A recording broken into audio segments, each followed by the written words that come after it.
faire uniquement des exercices d'abdos pour perdre du gras au niveau du ventre. Est-ce que ça serait pas un petit peu le rêve de tout le monde? Si on reformule ça, est-ce qu'on ne pourrait pas perdre du gras de manière ciblée? Eh bien écoutez les amis, j'ai 2 études scientifiques et des faits biologiques pour nous aider à répondre à cette question. Sans plus attendre, intro. Amigos, amigas, bon retour sur ma chaîne ou bienvenue. Si c'est la première fois qu'on se croise, je suis Adam, enchanté. Je suis coach sportif et formateur en sciences du sport. Et aujourd'hui, j'ai décidé de parler de la perte de gras de manière ciblée. Comme d'habitude, on va se baser soit sur des études scientifiques, des méta-analyses ou alors la physiologie du corps pour essayer de répondre à ce type de questions. Et aujourd'hui, le sujet est donc un petit peu épineux puisque c'est la perte de gras ciblée, qui est un objectif de beaucoup de personnes. De manière générale, beaucoup de personnes viennent me voir ou je vois sur les réseaux sociaux, j'aimerais mettre l'accent sur la perte de poids à cet endroit-là, j'aimerais bien du coup perdre du gras au niveau du ventre, des hanches, etc. Donc c'est quelque chose qui revient énormément, mais qui à la limite est très débattu. C'est-à-dire qu'il y a certaines personnes qui sont là, oui, c'est absolument possible, si jamais on travaille bien en endurance musculaire, etc. D'autres personnes qui garantissent que ce n'est absolument pas possible, et d'autres personnes qui sont juste tristes de quand elles mangent quelque chose, et ça va directement sur le ventre et sur les hanches. Voilà, il y a 3 catégories de personnes qui ont un avis sur le sujet, on va dire. Dans tous les cas, pour les personnes qui disent que ça pourrait arriver, donc déjà ils parlent d'une éventualité, très souvent ils mettent en avant ce qu'on appelle l'endurance musculaire. Enfin en tout cas c'est l'endurance musculaire qui permettrait d'arriver à ça. Que l'endurance musculaire, qu'est-ce que c'est? L'endurance musculaire, c'est l'idée de travailler sur un muscle ou un groupe musculaire de manière prolongée. Donc avec pas mal de répétitions, l'idée étant parfois de le faire au poids de corps ou de le faire avec des poids légers. Ça se met un petit peu, alors je dis bien un petit peu, parce que sinon on va me tomber dessus en commentaire, ça se met un petit peu en opposition à ce qu'on appelle le travail de force, où le travail de force c'est des poids très lourds avec des répétitions très réduites, ou alors même le travail d'hypertrophie, c'est-à-dire le gain de masse musculaire, où là on travaillerait sur un nombre de répétitions faible ou moyen, avec des poids moyens ou lourds. Donc ce serait ça l'endurance musculaire. Et donc les mêmes personnes qui parfois avancent que l'endurance musculaire pourrait permettre de perdre du gras de manière ciblée, pour éviter justement d'aller trop vers de l'hypertrophie, du gain de masse, ces personnes-là mettent aussi en avant que travailler longtemps en fait sur un même muscle ou un groupe musculaire, donc en endurance, viendrait augmenter la température corporelle de manière locale et donc potentiellement l'utilisation des graisses. Arrêtons la théorie les amis et passons à la pratique. Pour ça, je dégaine une étude scientifique. L'étude scientifique se nomme, alors attendez parce que du coup je veux pas faire d'erreur, Regional Fat Changes Induced by Localized Muscle Endurance Resistance Training. Sous-entendu, l'incidence de la masse adipeuse de manière locale lorsque l'on fait de l'entraînement en endurance musculaire. Quand on a une étude scientifique, évidemment, on a toujours un protocole. Ici, le protocole est simple, entre guillemets, mais asseyez-vous bien parce qu'il décoiffe un petit peu. L'étude a duré en tout 12 semaines. C'était donc des chercheurs qui ont mené cette étude sur des étudiants et des étudiantes. Il y avait bien des hommes et des femmes. Tous les participants et les participantes étaient suivis par un nutritionniste durant toute l'étude pour être sûr que leur alimentation, à côté de l'étude, venait pas du coup biaiser les résultats de l'étude scientifique. Pendant ces 12 semaines là, il n'avait le droit de faire qu'un seul exercice. Il avait le droit de faire qu'un seul exercice, c'était le leg extension. Celui, donc la machine où on est assis et qu'on vient du coup pousser la jambe vers l'avant pour travailler sur l'avant de la cuisse, le quadriceps. CF, révision anatomie, à gauche ou à droite, je ne sais jamais les amis. Et donc sur cet exercice-là, il devait le faire en unilatéral. Sous-entendu, il devait travailler une seule jambe. Comme ça faisait une base de comparaison supplémentaire entre la jambe qui était travaillée et la jambe qui n'était pas travaillée. Pour obtenir des résultats très précis, c'est 5 fois durant l'étude, 5 fois en tout, que les participants et les participantes ont fait des scanners DEXA. Je ne sais pas si vous vous souvenez, j'en avais passé un. C'est l'outil le plus avancé qui permet de mesurer le taux de masse grasse, le taux de masse adipeuse, donc le taux de masse maigre aussi, donc musculaire, hydrique, osseuse, etc. C'est en fait un scanner de mesure corporelle, de masse corporelle à rayon X. Donc c'est vraiment l'outil le plus avancé. Ils l'ont fait 5 fois en tout, sur toute la durée de l'étude, donc avant, pendant et après. Et donc ce fameux exercice, c'est surtout ça où il faut bien être assis, ce fameux exercice de leg extension, il le faisait donc en unilatéral, 3 fois par semaine, mais il faisait une série unique, c'est-à-dire une seule série de cet exercice-là. Et il faisait entre 900 et 1200 répétitions d'affilée, sans pause, entre 900 et 1200 répétitions d'affilée. Donc là, je crois qu'on est vraiment en plein dans l'endurance musculaire. À mon avis, on est vraiment pile dedans. Je suis pas sûr qu'on puisse faire mieux. Mais donc, évidemment, maintenant, ce qu'on veut, c'est les résultats de l'étude.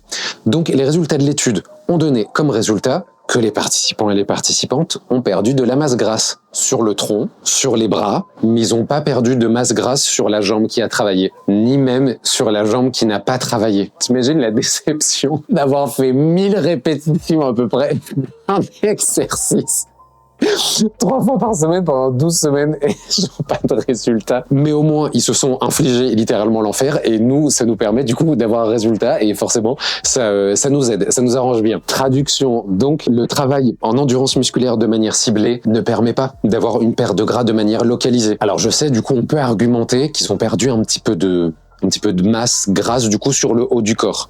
Donc bon, si seulement il y avait une étude du coup qui pouvait plus regarder peut-être tout ce qui est au niveau de la sangle abdominale. Enfin, si du coup tu fais des exos d'abdos, est-ce que ça a une incidence sur la perte de gras de manière abdominale? Ouais. Mais est-ce qu'on n'aurait pas une étude scientifique sur le sujet, les amis?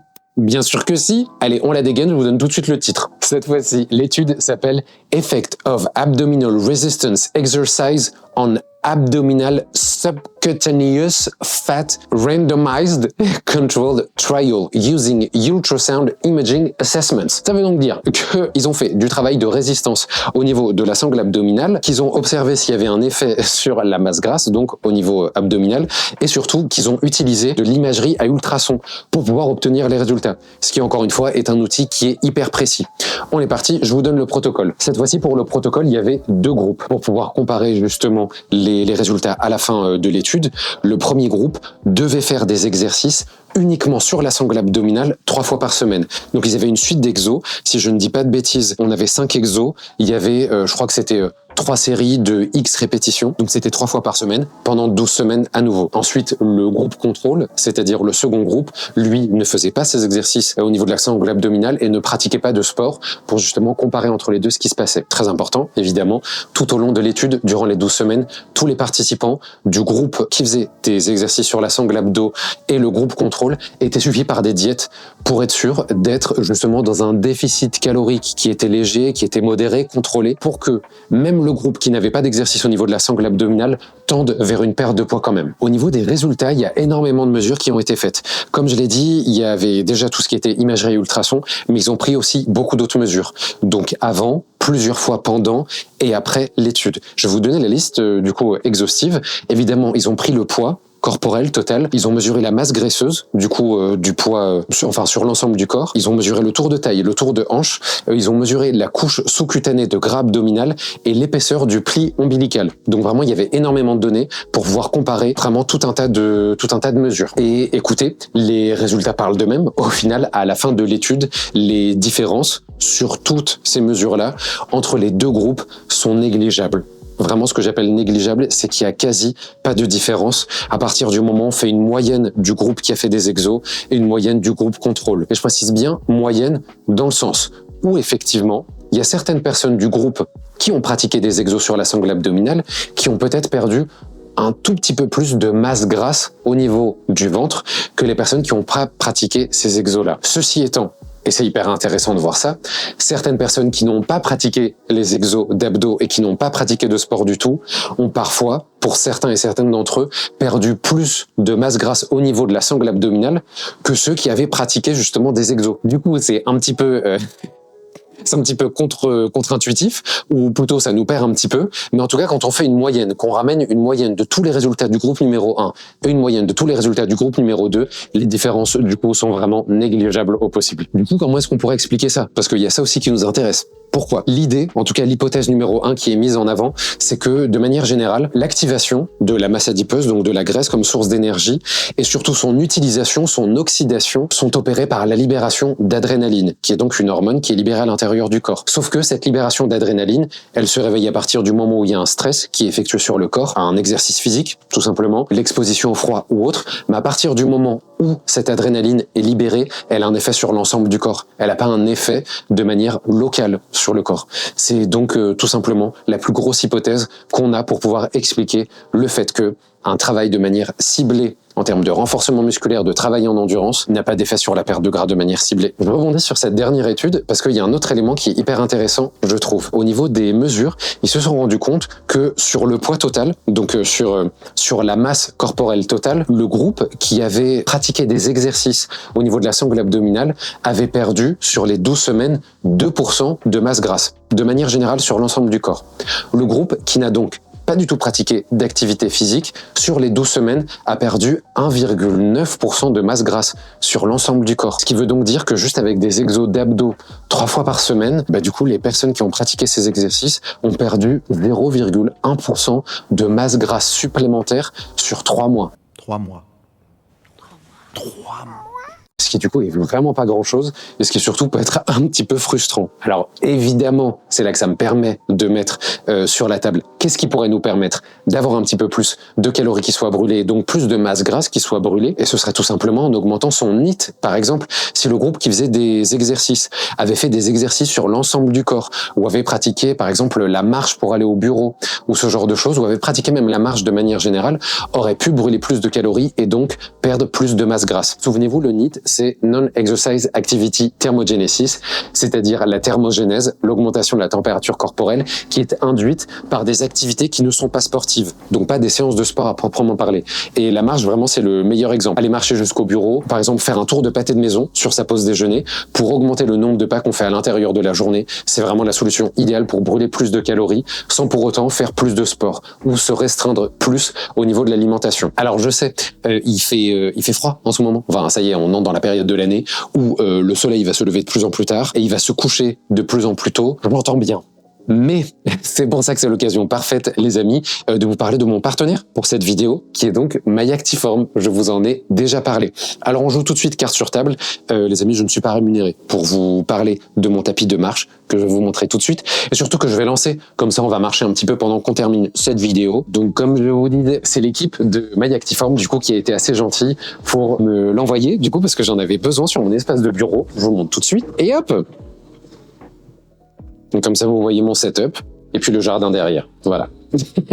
Donc personnellement, je l'utilise sur mon espace de bureau parce que j'en avais marre d'être assis toute la journée. Enfin, ça me faisait mal au dos, c'était pas possible du tout. Et là, enfin, vraiment, ça fait 1 mois que je l'utilise et c'est un game changer de folie. Enfin, sinon d'ailleurs, j'aurais pas accepté de vous en parler. Mais surtout, pourquoi est-ce que je vous en parle? C'est parce qu'ils vous ont prévu un joli petit cadeau. Du coup, pour le mois de novembre, je vous mets toutes les infos dans la description directement. Mais ils vous ont prévu une jolie réduction de 70 €, valable jusqu'à la fin du mois de novembre. Donc foncez, toutes les infos encore une fois dans la barre de description. Sur ces belles paroles, amigos, amigas, cette vidéo touche à sa fin. Comme vous l'avez vu, à partir de maintenant, donc aujourd'hui avec cette première vidéo, on se retrouve 2 fois par semaine sur YouTube. Enfin, même d'ailleurs que je dis... peut-être même 5 fois. Si vous m'avez bien entendu, on a donc le mercredi et le dimanche qui était le rendez-vous originel avec ces fameuses vidéos toujours basées sur la science qui feront 10-15 minutes où j'essaye quand même de rentrer un peu dans le détail sur certains sujets. Et puis après, jeudi, vendredi et samedi, je vous pose des petites vidéos très courtes où je réponds en fait à une question très rapidement, pareil en basant rapidement sur tout ce qui est fait scientifique. J'espère en tout cas que ça vous plaira, qu'on puisse être ensemble du mercredi jusqu'au dimanche, comme ça on ne se lâche pas pendant 5 jours. Au moment où cette vidéo sort, on est donc mercredi, donc je crois que ça y est, c'est officiel, c'est la première fois que je peux le dire sur YouTube. À demain. Bisous, bonne soirée, salut tout le monde.